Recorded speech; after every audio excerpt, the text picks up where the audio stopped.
अस्सलाम वालेकुम, welcome back થઈ ગયું તમારા એક ઓર નવા વ્લોગમાં। તો હાંજે से पहले અમે નાસ્તો કર્યો તો મમ્મીએ પકાવી હતી દાળ, તો અમે ખાધી દાળ ને દાળ ચાવલ, પછી લંચમાં ખાધા। લંચ ખાવાના બાદ એને શામનું સ્નેક્સમાં મેં બનાવ્યો તો પુડલો। ગુજરાતીઓને તો ખબર હશે કે પુડલો શું હોય। ઘઉંના આટાથી બને ને એનામાં ચીની રખતા જ બને માશાલ્લાહ।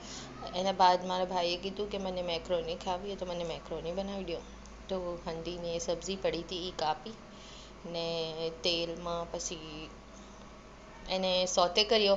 સોતે કરવાના બાદ પછી હંધાઈ મસાલા રાખી એને મિક્સ કર્યો।